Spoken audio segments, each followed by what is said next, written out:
गर्मियों की दोपहर थी। सूरज आसमान से आग बरसा रहा था। दरख्त भी मुरझाए मुरझाए हुए लग रहे थे। जमीन पर मौजूद एक छोटा सा जौहर खुश्क हो चुका था और जमीन पर दरारें पड़ चुकी थी। हर तरफ हू का आलम था। परिंदे भी गर्मी की शिद्दत से बचने के लिए अपने घरों में छुपे बैठे थे। ऐसे में एक कौवा काय काय करता हुआ वहां से गुजरा। वो सख्त प्यासा था। काफी देर से पानी की तलाश में इधर उधर मारा मारा फिर रहा था। कभी दरख्त की शाख पे बैठता तो कभी उधर, कभी जमीन पर उतर कर पत्तों के नीचे पानी ढूंढता, मगर पानी कहीं भी नहीं मिला। काला कौवा बहुत थक चुका था। प्यास की शिद्दत से उसकी जुबान खुश्क हो रही थी। उसे चक्कर आने लगे। उसने कहा, "ऐ अल्लाह, थोड़ा सा पानी मिल जाए तो अच्छा होगा। अगर पानी न मिला तो मैं तो मर ही जाऊंगा। हर जगह देख लिया लेकिन पानी कहीं नहीं मिला। अब करूँ तो क्या करूँ? ऐ अल्लाह, तू ही मेरी मदद फरमा।"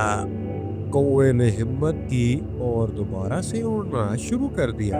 कौवा उड़ रहा था तो दूर उसे एक गांव दिखाई दिया। उसने सोचा कि वो गांव है तो गांव में जरूर कहीं न कहीं पानी जरूर होगा। वो और हिम्मत करके गांव के करीब पहुंचा तो उसकी नजर एक कुएं पर पड़ी। कुएं के पास एक पानी का मटका रखा। उसकी उम्मीद और जाग उठी। उड़कर मटके की मुंडेर पर जा बैठा और अंदर झांका तो वाकई ही मटके में पानी था, लेकिन बहुत नीचे।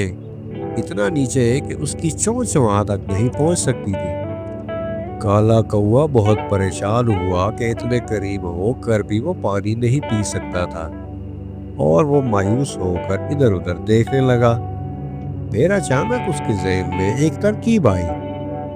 अगर मैं मटके में कंकरियां डालूं तो पानी ऊपर आ सकता है, उसने खुद से कहा। अब कौवा उड़कर बाग के कोने कोने से छोटी छोटी कंकरियां इकट्ठी करने लगा। वो मटके के पास आता और अंदर गिरा देता। पहले तो कोई फर्क नहीं पड़ा, लेकिन काफी मेहनत करने के बाद जब उसने आखिरी कंकरी डाली तो पानी मटके की मुंडेर के करीब आ गया। कौवा खुशी से चहका, अब मैं आसानी से पानी पी सकता हूँ। उसने जी भर कर पानी पिया और उसके चेहरे पर एक सुकून और इत्मीनान आ गया। पानी पीने के बाद काला कौवा उड़ गया और आसमान की तरफ देखकर कहने लगा, तो जितना मर्जी जला ले सूरज, मैंने तो अपनी प्यास बुझा ली है, क्योंकि मैंने मेहनत से काम लिया है। जी तो प्यारे दोस्तों, इस कहानी से हमें सबक मिलता है कि अगर हम हिम्मत न हारे और अकल से काम लें तो थोड़ी सी बड़ी मुश्किल आसान हो सकती है, और सब्र और मेहनत हमेशा रंग लाती है।